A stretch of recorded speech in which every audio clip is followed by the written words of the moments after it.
കൂട്ടുകാരെ എല്ലാവർക്കും പുതിയ വീഡിയോയിലേക്ക് സ്വാഗതം. ഇന്നൊരു പായസത്തിൻ്റെ റെസിപ്പിയാണ് കേട്ടോ. കടലപ്പരിപ്പ് വെച്ചാണ് പായസം ഉണ്ടാക്കുന്നത്. കടലപ്പായസം, കടലപ്രഥമൻ എന്നെല്ലാം പറയാറുണ്ട് ഈ പായസത്തിന് കേട്ടോ. വീഡിയോയിലേക്ക് കടക്കുന്ന മുമ്പ് എല്ലാവർക്കും എൻ്റെ ഹൃദയം നിറഞ്ഞ നന്ദി അറിയിക്കുകയാണ് കേട്ടോ. എന്തിനാണെന്നറിയോ? ചാനലിൽ 1000 സബ്സ്ക്രൈബേഴ്സ് കഴിഞ്ഞിട്ടുണ്ട്.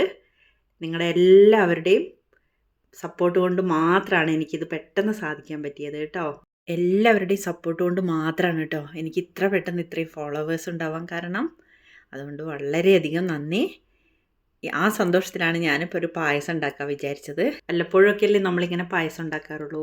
നമ്മളെ കൂട്ടുകാരി സുവിധം വീണ സുനിൽ പറഞ്ഞിട്ടാണ് 1000 ഫോളോവർ ആയിക്കഴിഞ്ഞാൽ ചേച്ചി പായസം എന്തായാലും ഉണ്ടാക്കണമെന്ന്. അതുകൊണ്ടാണ് കേട്ടോ വീണ ഞാൻ ഈ കടലപ്പരിപ്പ് പായസം തന്നെ ഉണ്ടാക്കണത്. ഇനി നമുക്ക് വീഡിയോയിലേക്ക് കടക്കാം. അതിനായി കടലപ്പരിപ്പ് എടുത്ത് കഴുകി വൃത്തിയാക്കി എടുക്കണം. നമ്മൾ വടക്കൊക്കെ എടുക്കണില്ലേ, ആ പരിപ്പ് വേണം കേട്ടോ. കറിക്കോ സാമ്പാറിനോ ഒക്കെ എടുക്കണ പരിപ്പ് എടുക്കാൻ പാടില്ല. കുറച്ച് കട്ടിയുള്ള വലിയ പരിപ്പില്ലേ, അതൊന്ന് നന്നായിട്ട് കഴുകി എടുത്തിട്ട് ഒരു പാനിലിട്ടൊന്ന് റോസ്റ്റ് ചെയ്തെടുക്കണം. പരിപ്പിൻ്റെ പച്ചമണമൊക്കെ ഒന്ന് മാറിയിട്ട് ഒരു ഗോൾഡൻ കളർ ആവുന്നത് വരെ ഒന്ന് വറുത്തെടുക്കണം. നമ്മൾ ചെറുപയർ പരിപ്പ് പായസം ഉണ്ടാക്കുമ്പോഴും അങ്ങനെയല്ലേ ചെയ്യുന്നത്, അതേപോലെ തന്നെ കേട്ടോ.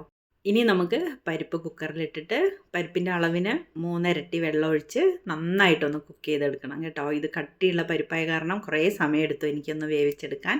ഇത് അത്യാവശ്യം വെള്ളമൊക്കെ വറ്റി വെന്ത് വന്നിട്ടുണ്ട്. ഇനി ഈ പരിപ്പ് കുറച്ചൊന്ന് ഉടച്ചു കൊടുക്കണം കേട്ടോ. കുറച്ച് പരിപ്പ് അങ്ങനെ കിടക്കട്ടെ. പായസം കുടിക്കുമ്പോൾ നമുക്കിങ്ങനെ കടിക്കുമ്പോൾ ഒരു സുഖമല്ലേ, അതുകൊണ്ടാണ്. ഇനി ആ പരിപ്പിലേക്ക് നമ്മൾ വെള്ളം ചേർത്ത് അടിച്ചെടുത്ത തേങ്ങാപ്പാലാണ് കേട്ടോ. അത് ഒഴിച്ചു കൊടുത്തിട്ട് ഒന്ന് തിളക്കട്ടെ. ഈ സമയം ഞാൻ ശർക്കര ഒന്ന് ഉരുക്കിയെടുത്തിട്ടുണ്ട് കേട്ടോ. ഇങ്ങനെ ഗ്രേറ്റഡ് ആയിട്ടുള്ള ശർക്കര കിട്ടുമല്ലോ, അതാണ് എൻ്റെ കയ്യിലുള്ളത്. നല്ല മധുരം ഉണ്ടായിരുന്നു കേട്ടോ. അതുകൊണ്ട് ഒരു ബൗളാണ് എടുത്തിട്ടുള്ളത്. ഇതാ കണ്ടില്ലേ അളവ്. ഇനി ഒരു പാത്രത്തിലേക്ക് വെള്ളം ഒഴിച്ചു കൊടുത്ത് അതൊന്ന് തിളച്ച് വരുമ്പോൾ നമുക്ക് ഈ ശർക്കര ഇട്ട് കൊടുക്കാം. വലിയ ശർക്കര ആയാലും മധുരമൊക്കെ നോക്കിയിട്ട് എടുക്കാം കേട്ടോ. എനിക്കിപ്പോൾ ഇതിൻ്റെ അളവ് അറിയുന്നതും കൊണ്ട് ഇത്രയാണ് ഞാൻ എടുത്തിട്ടുള്ളത്. ഇനി അത് നന്നായിട്ടൊന്ന് ഉരുക്കിയെടുക്കണം. ഒന്ന് ഇളക്കി നോക്കിയിട്ട് കേട്ടോ. നോക്കൂ, നന്നായിട്ട് തിളച്ച് വന്നിട്ടുണ്ട്. നല്ല കളറൊക്കെ മാറി വന്നിട്ടില്ലേ. കുറച്ച് സമയം വെക്കുമ്പോഴാണ് ഇങ്ങനെ വരിക. ഇനി അതൊന്ന് തണിയട്ടെ കേട്ടോ. കൂടുതൽ വേണമെന്നില്ല. അപ്പോഴേക്കും നമ്മൾ തേങ്ങാപ്പാൽ ഒഴിച്ച് വെച്ചിട്ടുള്ള പരിപ്പ് ഒന്ന് തിളച്ചൊന്ന് വന്നിട്ടുണ്ട് കേട്ടോ. ഞാനതൊന്ന് സിമ്മിലിട്ടതാണ്, അത് തിള കാണാത്തേ. ഇനി നമുക്ക് ഈ ശർക്കരപ്പാനി ഒന്ന് അരിച്ചൊഴിക്കാം കേട്ടോ. അതിൽ പൊടിയൊക്കെ ഉണ്ടാവുമല്ലോ, നന്നായിട്ടൊന്ന് ഒഴിച്ചു കൊടുത്തിട്ട് നമുക്ക് വീണ്ടും ഒന്ന് കുറുക്കിയെടുക്കണം. നമുക്ക് നന്നായിട്ടൊന്ന് കുറുകി വന്നിട്ടുണ്ട്, കണ്ടില്ലേ. മീഡിയം ഫ്ലെയിമിലിട്ടിട്ട് ഇളക്കി കൊടുത്തോണ്ടേ ചെയ്യണം കേട്ടോ. അടിയിലൊന്നും പിടിക്കണ്ട. ഞാനിത് കുറച്ച് കാഷ്യൂനട്ട് വറുത്ത് വെച്ചിരുന്നു, മുന്തിരിയും കൂടെ, അതാണ് ഇതിലേക്ക് ഇട്ട് കൊടുത്തത്. ഇനി കുറച്ചുള്ളത് ലാസ്റ്റ് നമുക്ക് ഡെക്കറേറ്റ് ചെയ്യാം. ഇതിൻ്റെ ഉള്ളിലിട്ടാൽ കാണില്ല, ഈ പായസത്തിന് അങ്ങനെയാണല്ലോ, അതുകൊണ്ടാണ് കേട്ടോ. അത് നന്നായിട്ടൊന്ന് തിളച്ച് വന്നിട്ടുണ്ട്. വെല്ലവും തേങ്ങാപ്പാലും എല്ലാം കൂടി കലർന്ന് പരിപ്പ് നന്നായിട്ടൊന്ന് റെഡിയായി വന്നിട്ടുണ്ട് കേട്ടോ. കുറച്ച് ഏലക്ക പൊടിച്ചതാണ് കേട്ടോ ഞാൻ ചേർത്ത് കൊടുത്തത്. ലാസ്റ്റ് ഇട്ടാലും മതി, ഞാനിപ്പോഴാണ് ഇത് ഇട്ടത്.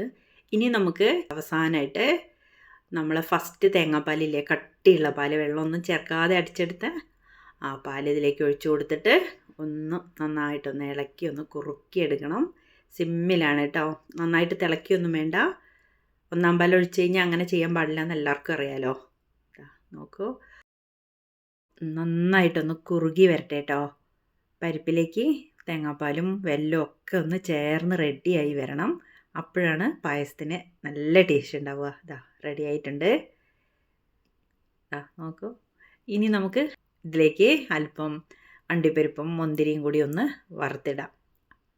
അതിനായിട്ട് നെയ്യ് ഒഴിച്ച് കാഷ്യൂനട്ട് ഇട്ട് കൊടുത്തിട്ടൊന്ന് ബ്രൗൺ കളറാവുന്നത് വരെ ഒന്ന് മൂപ്പിച്ചെടുക്കണം. കൂടുതലാവരുത് കേട്ടോ, ഇതാണ് അതിൻ്റെ ടേസ്റ്റ്. മുന്തിരി അതേപോലെ ചെയ്തെടുത്തിട്ടുണ്ട്. അല്പം ഒന്ന് തണിഞ്ഞു, സ്റ്റവ് ഓഫ് ചെയ്തപ്പോഴേ. നന്നായിട്ടൊന്ന് കുറുകിയിട്ടുണ്ട്. പ്രഥമൻ റെഡി ആയിട്ടുണ്ട്. ഇനി അണ്ടിപ്പരിപ്പും മുന്തിരിയും കൂടി നമുക്കതിലേക്ക് ഒന്ന് ചേർത്ത് കൊടുക്കാം. എല്ലാവരും ഒന്ന് അഭിപ്രായം പറയുമോ. വീണ്ടും നമുക്ക് മറ്റൊരു വീഡിയോയുമായി കാണാം കേട്ടോ.